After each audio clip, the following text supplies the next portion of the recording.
it all. I'm a street fighter, I'm a prayer for peace. I'm a holy roller, I'm a honeybee. I am the truth, I am a lie. I am the ground, I am the sky. I am the silence, I am the call. Never one thing, no, not one thing at all. I'm the underbelly, I am the claw. Never one thing, no, not one thing at all. I'm a street fighter, I'm a prayer for peace. I'm a holy roller, I'm a honeybee. I am hope, I am defeat. I am broken, I am complete. I am the grace, I am the fall. Never one thing, no, not one thing at all. I'm the underbelly, I am the claw. Never one thing, no, not one thing at all. I'm a street fighter, I'm a prayer for peace. I'm a holy roller, I'm a honeybee.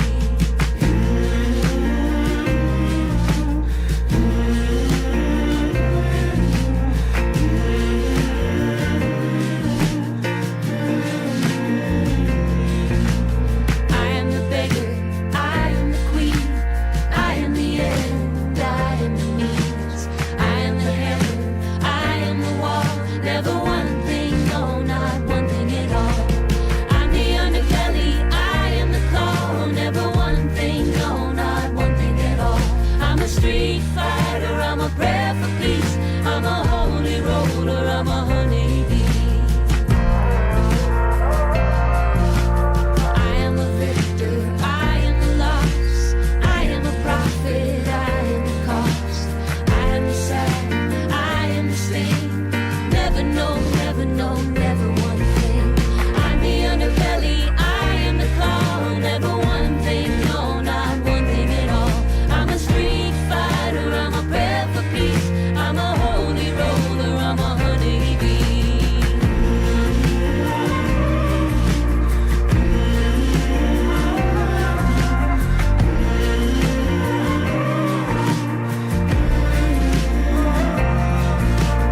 I am a mother, I am the child. I am the meek, I am the wild. I am the witch, I am the saint. I am alive, never one thing. I'm the underbelly, I am the claw. Never one thing, no, not one thing at all. I'm a street fighter, I'm a prayer for peace. I'm a holy roller, I'm a honeybee. I am the lion, I am the swan. I am the bull, I am the fawn. I am a woman, I am the rain. I am my own, never one thing. I'm the underbelly, I am the claw. Never one thing, no, not one thing at all. I'm a street fighter, I'm a prayer for peace. I'm a holy roller, I'm a honeybee.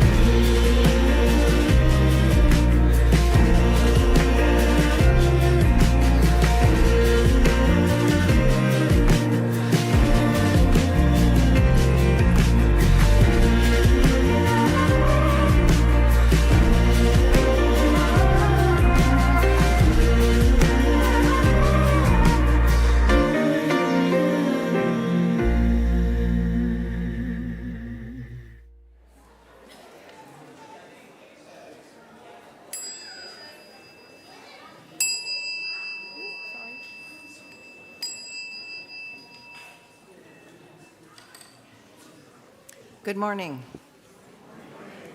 This is a vibrant and busy time at First Unitarian Universalist Church of Austin. So before we formally begin our worship service, we invite you to lend your attention to a few brief announcements that will let you know about some ways to get involved in the life of the church. On each Sunday, we light candles in the sanctuary and along the windows to mark sacred moments in our lives. Although we will have a short time set aside during the music for meditation in our service, we also highly encourage you to light candles during the prelude or the postlude to allow ample time for everyone who wishes to express what is in their heart to be able to do so during the service. We are looking for volunteers for middle and high school religious education, Please speak with soul about this about this opportunity for spiritual growth. Many thanks to those of you who have already signed up. Each Sunday, one of our caring companions is designated to be available at the front of the sanctuary after the service to listen to any immediate pastoral needs and assist you with connecting to additional pastoral support if you would like. Today's caring companion is Beverly Tolbert. Beverly? There she is. She is standing so that we can thank her and you can identify her after the service. Now, let all who have gathered in beloved community, whether in virtual space or in person, please join our spirits in worship together.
Good morning. Whether you're joining us online or here in the sanctuary, welcome to First Unitarian Universalist Church of Austin.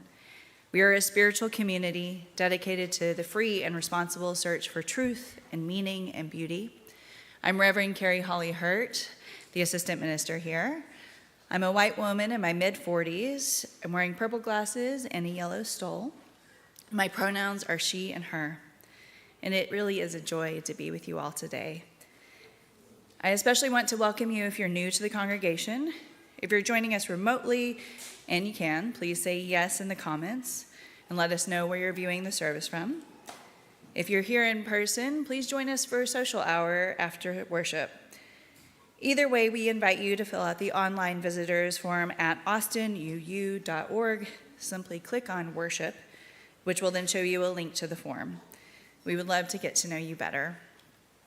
Here, we welcome everyone, every beginning and path, every beautiful expression of human flowering, all pronouns, all the ways and ones we love, all abilities or disabilities. Each and every one of you, you are welcome here. You belong here. We come from a long tradition of sensing that an ocean of divine love flows through each of us. It is in this tradition that I invite you to greet the holy among us, either in the comments or by turning to the people next to you. Now let's greet the holy.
Hello again.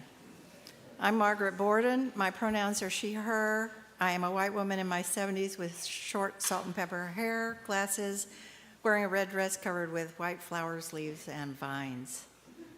Please join me in the words by which we light our chalice. This is the flame we hold in our hearts as we strive for justice for everyone. This is the light we shine upon systems of oppression until they are no more.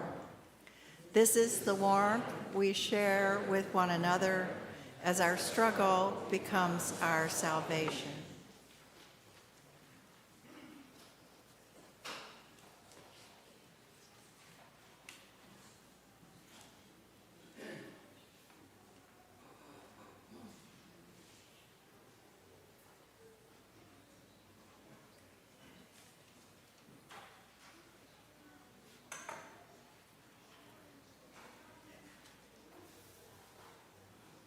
Our call to worship is In Troubled Times by Reverend Stephen Schick.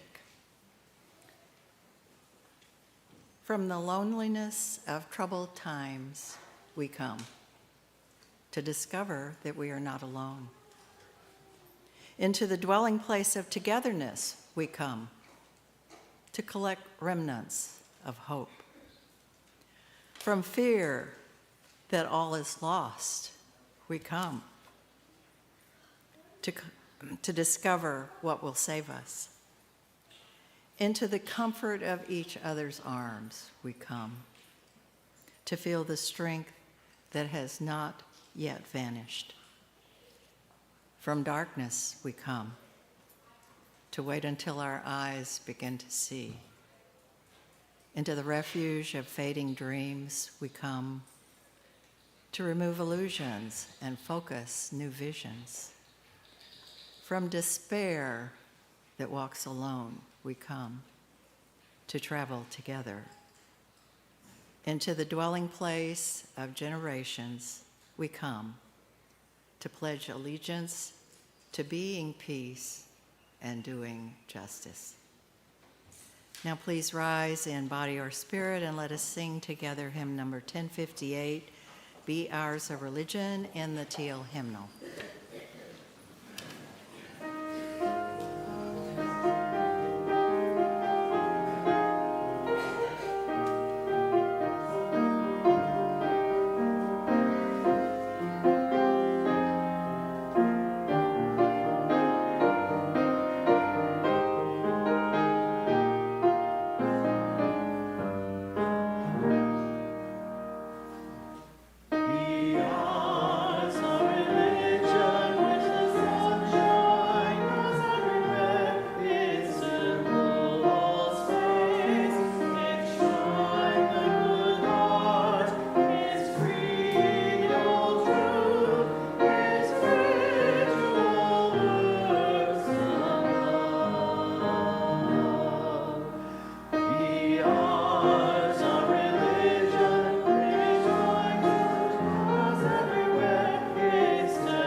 One of the things that binds us together as a religious community is that the congregation has a common purpose.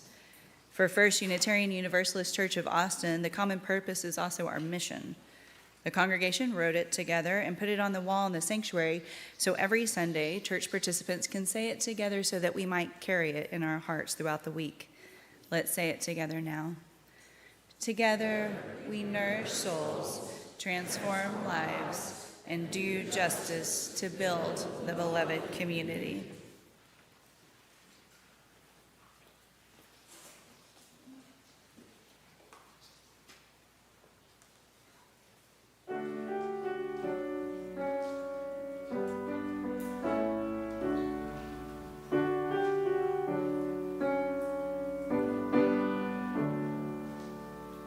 People get ready, there's a train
It's time for the story for all ages. Anyone who would like to can come join me up front.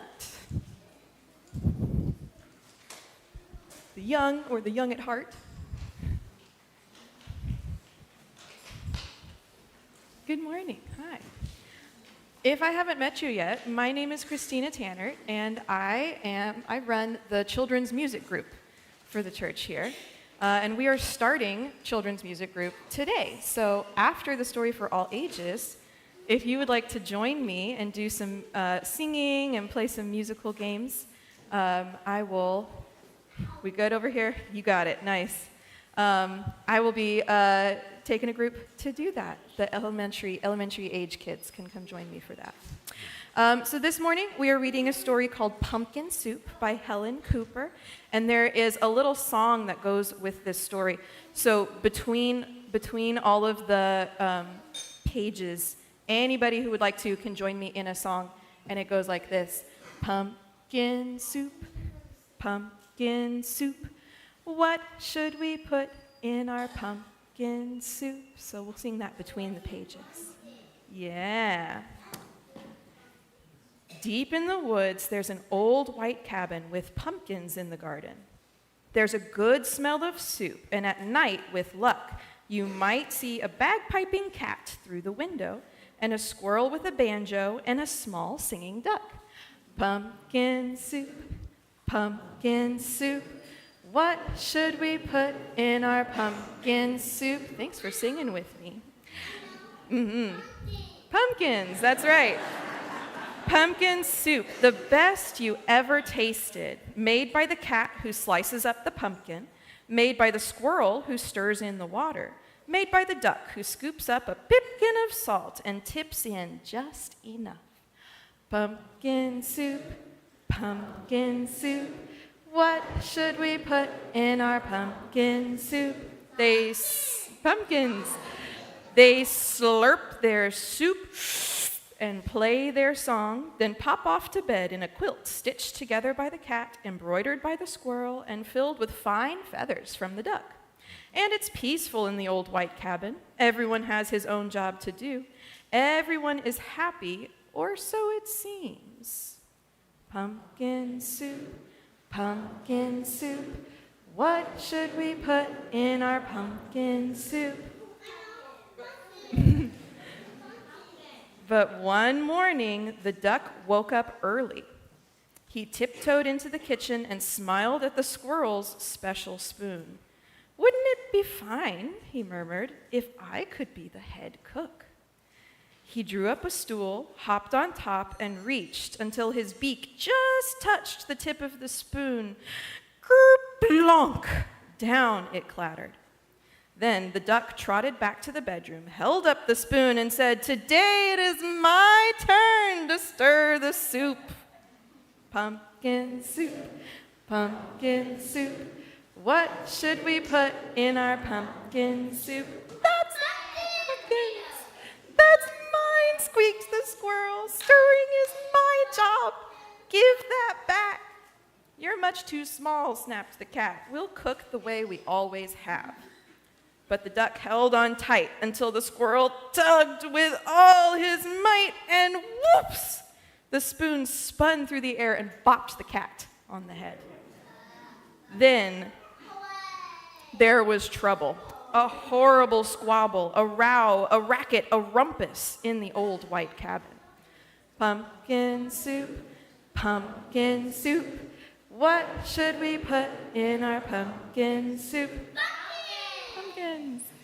I'm not staying here, wailed the duck. You never let me help with anything. And he packed up a wheelbarrow, put on his hat, and waddled away. You'll be back, stormed the cat, after we've cleaned up. And the squirrel shook his spoon in the air. But the duck didn't come back.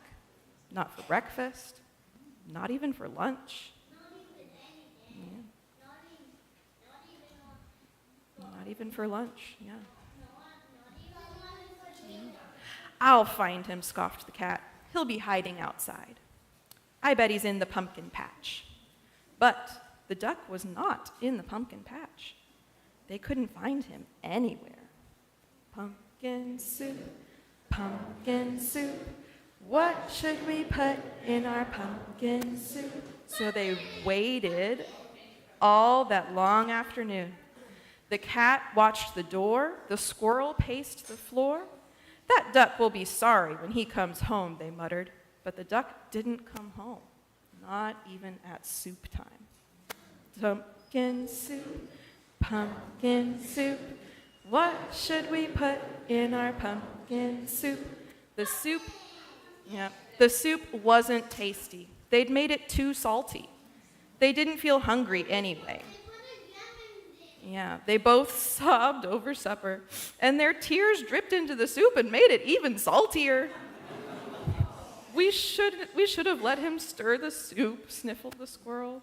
He was only trying to help, wept the cat. Let's go out and look for him. Pumpkin soup, what should we put in our pumpkin soup? The cat and the squirrel were scared as they wandered down the path in the dark, dark woods. They feared for the duck. We have gentle hands. They feared for the duck all alone with the trees and the foxes and the wolves and the witches and the bears. But they couldn't find him. On and on they trudged until they reached the edge of a steep, steep cliff. Maybe he fell down that, wailed the cat. I'll save him, squeaked the squirrel, and he scrambled down on a long, shaky rope. He searched all around on the ground, but he couldn't find the duck. Then the cat whispered in a sad little voice, Duck might have found some better friends. He might, sighed the squirrel. Friends who let him help. Yeah, and the more, maybe. And the more they thought about it as they plodded back, the more they were sure they were right. Pumpkin soup, what should we put in our pumpkin soup? But when they were almost home, they saw light shining from the old white cabin. It's Duck! They shrieked as they burst through the door, and the duck was so happy to see them. He was also very hungry, and though it was late, they thought they would all make some pumpkin soup. Pumpkin soup, what should we put in our pumpkin soup? When the duck stirred, the cat and the squirrel didn't say a word. Not even when the duck stirred the soup so fast that it slopped right out of the pot. Not even when the pot got burnt. Then the duck showed the squirrel how to measure out the salt, and the soup was still the best you ever tasted. So once again, it was peaceful in the old white cabin until the duck said, I think I'll play the bagpipes now.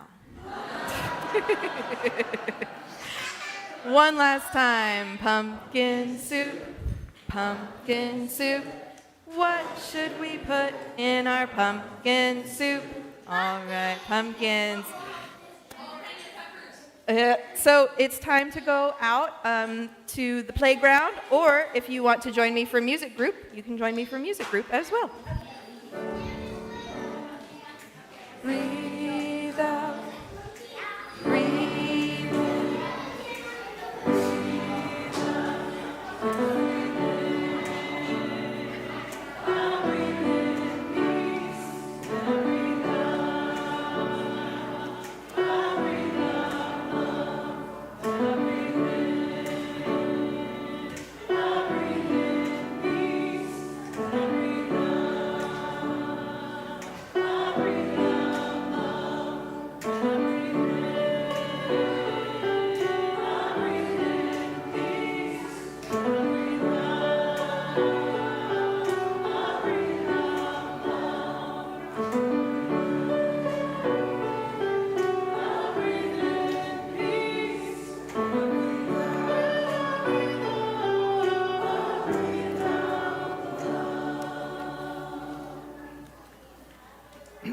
Each year, the members of First Unitarian Universalist Church of Austin select a group of nonprofits that are building the beloved community in our area.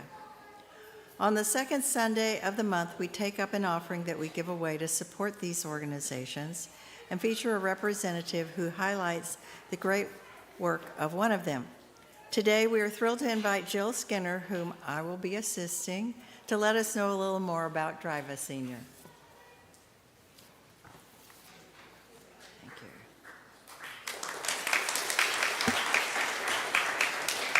Hi, everybody. I'm Jill Skinner, and I'm the Executive Director of Drive a Senior. I have spoken here before and met some of you, and look forward to meeting more of you after the service, because I will be in the room answering any questions you may have. But I'll tell you a little bit about the work that we do for those who don't know.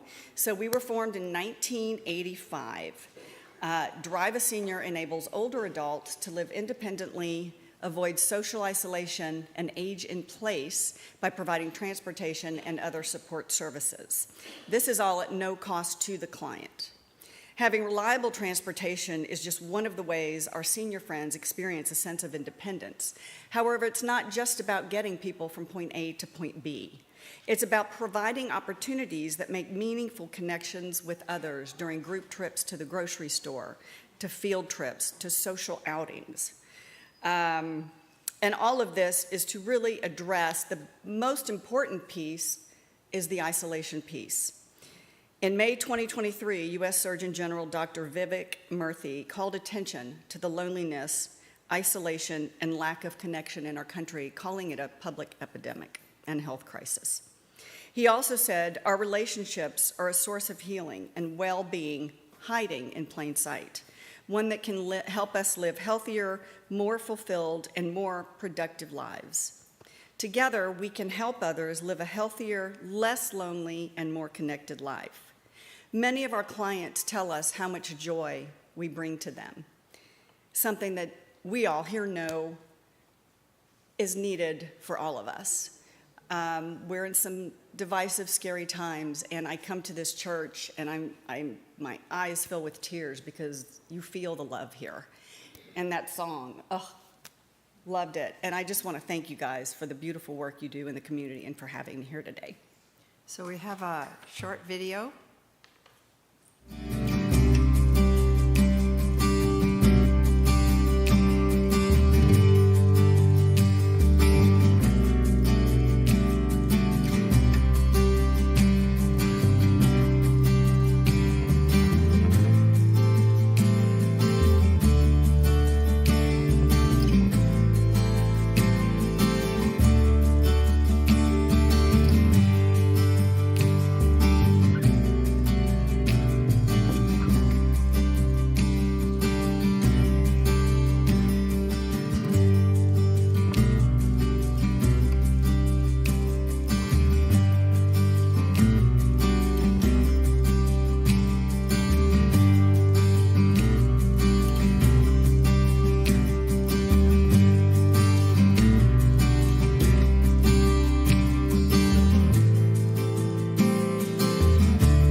video shows, Drive a Senior transformed lives by not only enabling older adults to live independently, but avoid social isolation.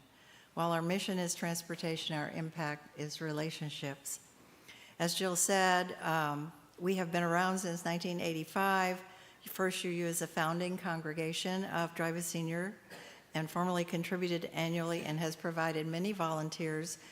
My part here, she's asking for money and I'm asking for volunteers. We need both. We need both. I've been doing it for 13 years, and you can drive around your own schedule and are not required to make a minimum commitment. I have a quick shout out. Our signature fundraiser, Oktoberfest, is Saturday, September 27th here at First UU from 4 to 7. The money raised goes directly to supporting the needs of over 550 clients. Please give as generously as you are able today, and especially consider volunteering your time in the future. We'll be at Social Justice Table in House and Hall after the service. Thank you. Thank you.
Your offerings have been given in love and accepted in gratitude.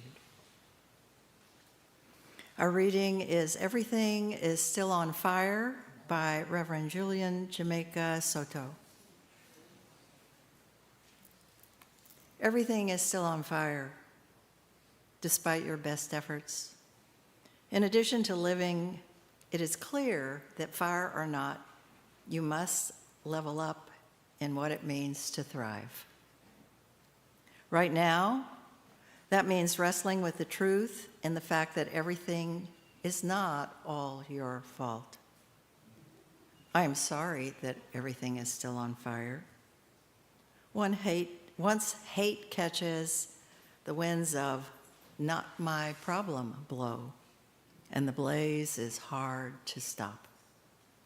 But hard is not impossible. Not yet is different than never. You, in community, have an answer. You have a response to systems of power and control and to the cost of suffering. You and your community together are the answer. You are not only a people of flame, but also a people of cold, clear truth. You know both where you fall short and where you flourish, and where you still reach. Everything is still on fire, but all is not lost. You remain more nimble than steadfast, more unshakable than swayed by the latest rage. You are here to put out the ravenous flames and heal the world. Enough is enough.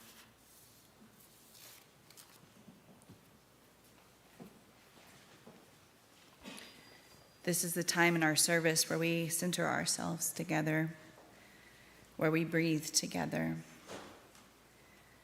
And breathing together, we sense one another's loving presence, breathing in and out, we follow ourselves to that deeper well of knowing, a place of greater wisdom, a place where an ocean of divine love flows through each of us.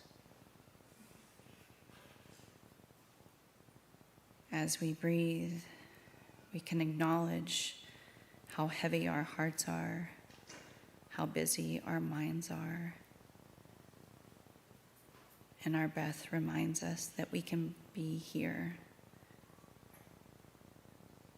just now, for just a little while, in the presence.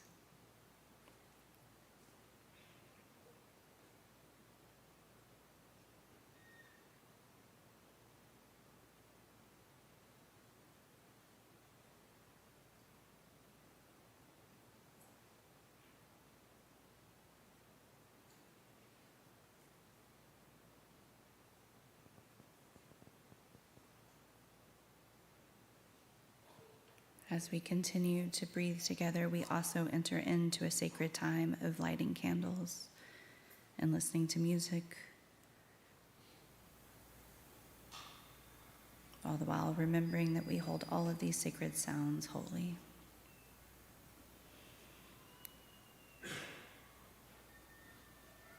As we start to light candles, I invite you to keep your mind and hearts on members of our community who are ill or in sorrow, and those that are celebrating joys.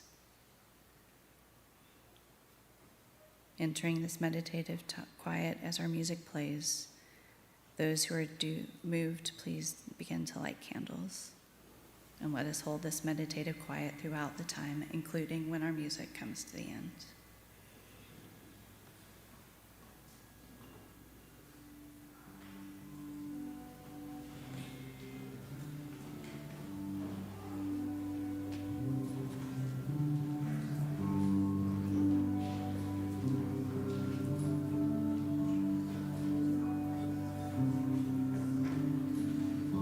In the empire of the senses, you're the queen of all you survey.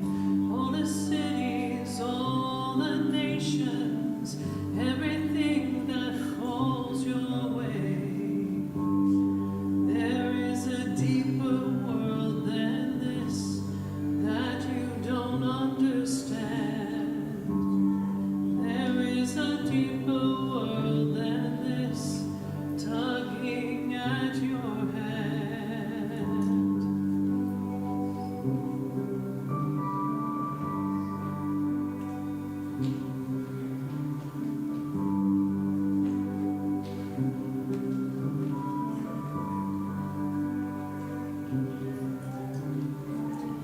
Every ripple on the ocean, every leaf on every tree, every sand dune in the desert, every palm we never see.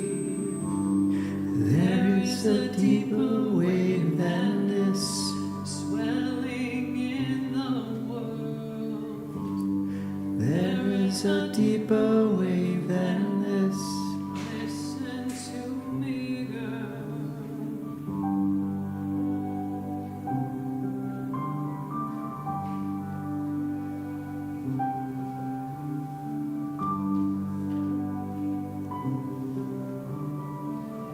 Feel it rising in the cities, feel it sweeping over the land, over borders, over frontiers.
is a deeper wave than this.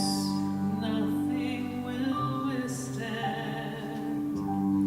There is a deeper wave than this. Rising in the world. There is a deeper wave than this. Listen to me, friends. I said love is the seventh wave. I said love Is the seventh wave, I say love. Is the seventh wave, I say love. Is the seventh wave.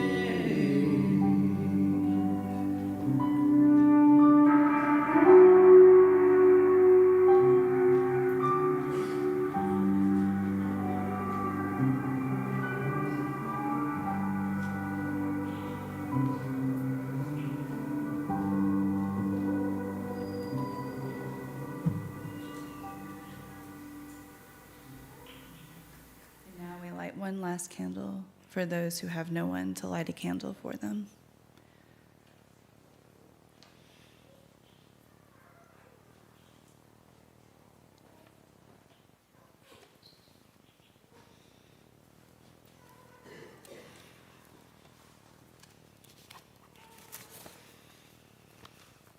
So we're going to go back to the 19th century for a few moments. In the 19th century, Universalist minister Hosea Ballou was out riding the circuit in New Hampshire. Now, the circuit was when ministers would go from town to town preaching at different churches, on horseback, of course. On this occasion, he's riding with the Baptist minister. And, of course, they're debating theology. And at one point, the Baptist says, "Brother Ballou." Now, I don't know New Hampshire accent, so we're just going to imagine New Hampshire's in the South. "Brother Ballou, if I were a Universalist and feared not the fires of hell, I could hit you over the head, steal your horse and saddle, and ride away, and I'd still go to heaven." Hosea Ballou looks over at him and says, "If you were a Universalist, that idea would have never occurred to you."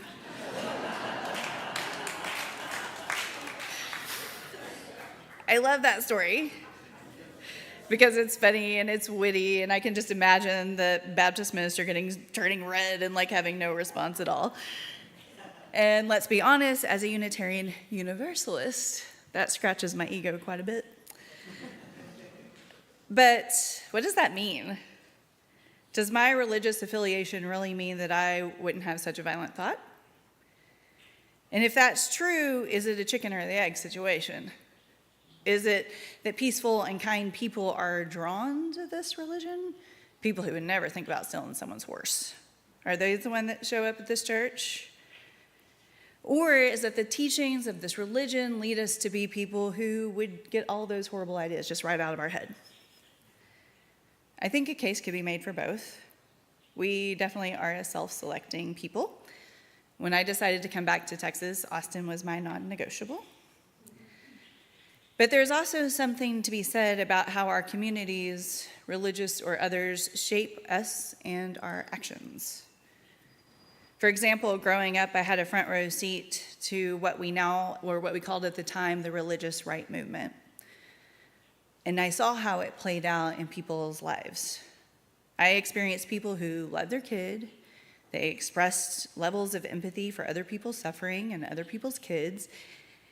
And they would consistently vote for candidates who would vote against free and reduced lunch and vote against gun reform and vote against systems of support for parents. But those candidates also promised to do away with Roe versus Wade. And as we know now, years and years of those candidates getting the support of those single-issue voters has led us to where we are now. Now, I can't speak for those people who did that. I am sure that at least some of them, had they had their way, would not have wanted the slow erosion of policies that protected children. Or maybe not. I can't speak for them. But what I do know is that often these kind and empathetic people were voting with the belief that the ends justifies the means. That yes, this person goes against everything I say I believe, but they said the magic words. And so I'm going to vote for him. And the fruits of those ends have not worked out for most anyone, but especially those in our society who are most vulnerable and are less likely to fit into the controllable boxes of white supremacy heteropatriarchy, those that have been and continue to be marginalized. The outcome of the religious right, backed by the ends justify the means, has resulted in who belongs in this country and who belongs in power getting narrower and narrower by the day. This week's Supreme Court recent ruling in favor of racial profiling is a prime example of that. Now, many books have been written about how the religious right movement used those single-issue voters for nefarious ends.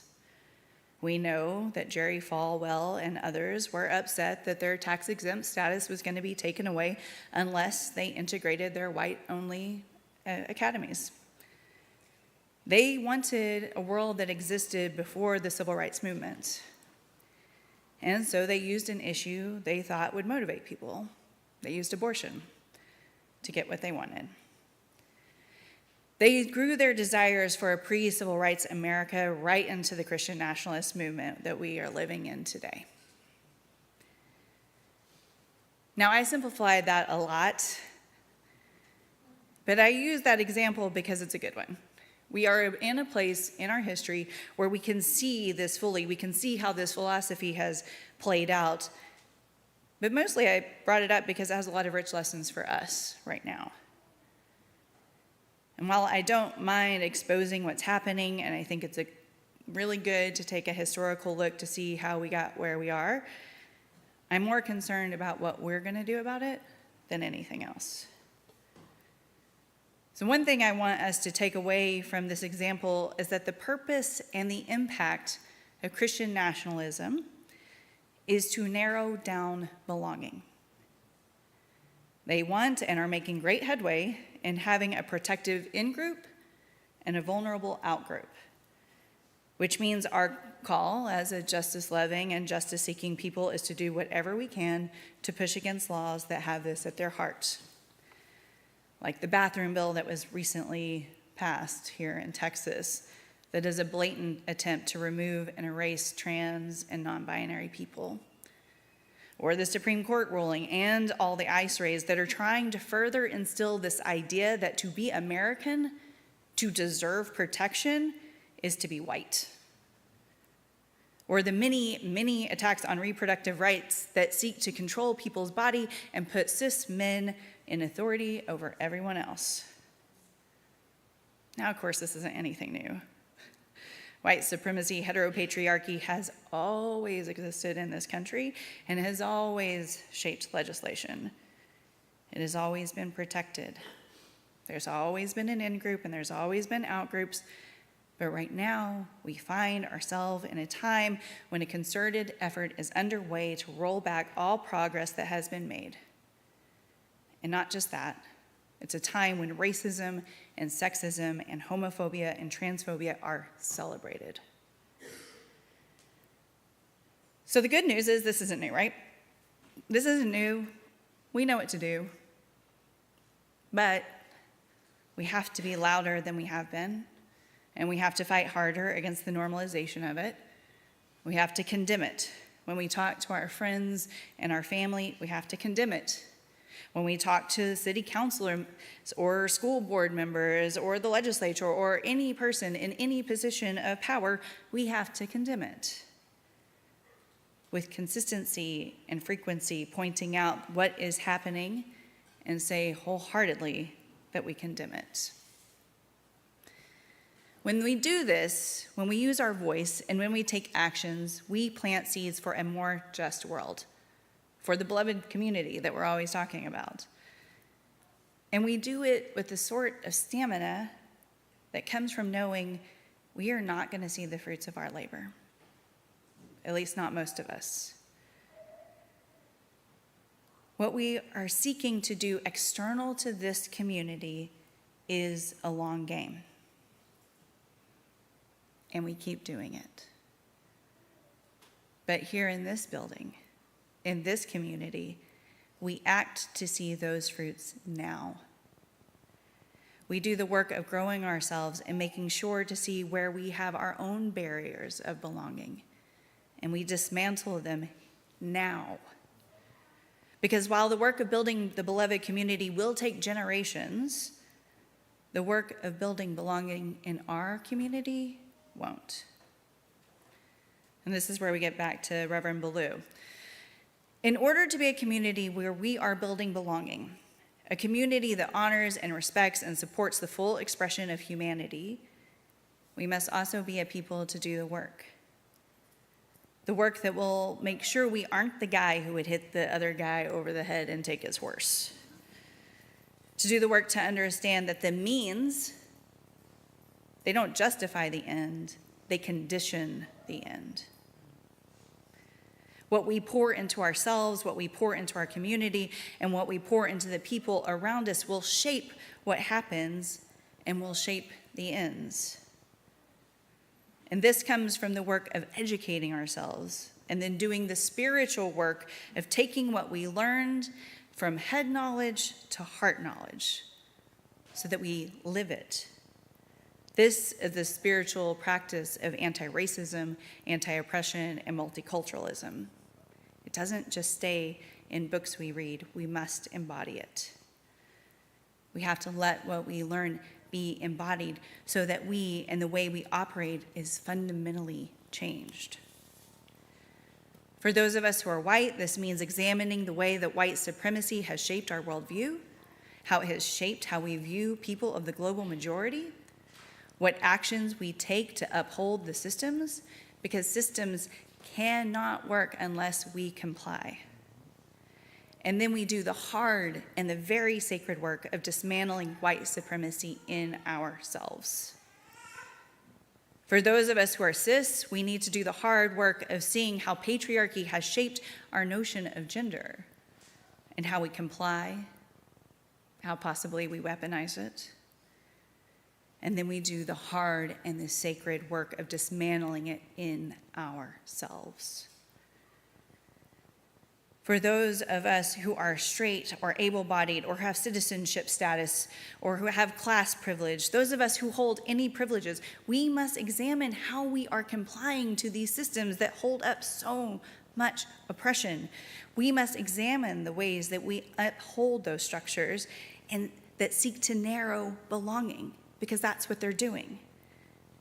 And then we do the hard and the very sacred work of dismantling them in ourselves and in our community. Because we don't just become the person who wouldn't knock someone off their horse. We have to work to be those people. Reverend Ballou said, "It is well known and will be acknowledged by every candid person that the human heart is capable of becoming soft or hard, kind or unkind, merciful or unmerciful, by education and habit." It takes work. It takes education and action. It takes learning from books, yes, and learning from each other. It takes empathy and risk and failure. It takes stepping outside of our comfort zone and growing ourselves. It takes education and habit. This type of growth of spiritual practice and transformation is embedded into our religious tradition. Both Unitarians and Universalists believed it was important to work on personal growth. Of course, sometimes they missed the mark, especially the Unitarians, okay? They were often more individualistic than was helpful at times. But the idea that we can learn and we can grow and we can be different from the larger system around us, that's inherent to our faith. Our religious foundation is about finding that third way, not ping-ponging back and forth, not just doing the opposite of what those causing harm are doing, but breaking out of the paradigm of oppression altogether and doing things differently so that we can have more meaningful, more beautiful, and more inclusive outcomes. I believe that justice, real justice, where everyone has a place, where everyone is protected, where everyone is represented, happens because those working to justice have worked to transform themselves, have worked to dismantle systems of supremacy in their own heart, have allowed themselves to break from the larger system. And that's the liberation that flows into the community so that we can be a place of belonging, a place where our whole selves and where everyone's whole self can come and find belonging. And that work toward personal and collective liberation will imbue our work. It will create beautiful and fertile soil to nourish what will be born out of our work, the fruits of which will be expansive and beautiful. And it will happen in the here and the now. All the work we do, all the movement towards widening our circle in this community, when we stretch our notion of belonging, will benefit us all in this community in the here and now. All of us, in the here and the now. May it always be so.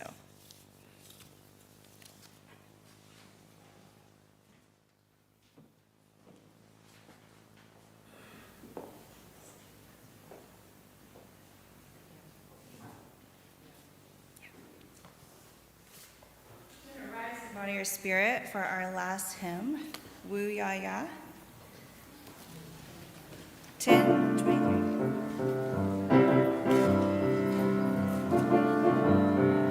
10:20 in the Till hymn. We are going, heaven knows where we are going, but we know within, and we will get there. Heaven knows how we will get there, but we know we will. It will be hard, we know, and the road will be muddy and rough, but we'll get there. Heaven knows how we will get there, but we know we will. Oh yeah, yeah, oh yeah, yeah. Oh yeah, yeah, oh yeah, yeah, we are going, heaven knows where we are going, but we know within, and we will get there, heaven knows how we will get there, but we know we will. Oh yeah, yeah, oh yeah, yeah. Oh yeah, yeah, oh yeah, yeah, oh yeah, yeah, yeah, yeah, yeah, oh yeah, yeah, yeah, oh yeah, yeah, yeah, oh yeah, yeah.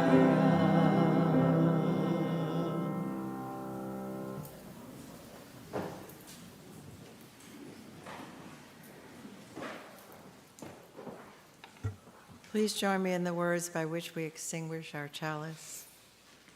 We extinguish this flame, but not the light of truth, the warmth of community, or the fire of commitment.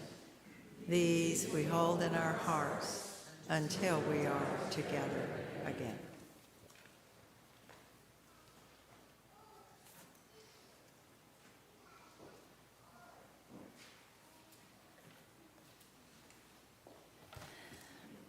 As you leave this place and return to the normal rhythms of life, may you feel held. May you feel held by this community, and may you feel held by love. May you know belonging, and may you be the reason that someone else feels that they belong. Go in love.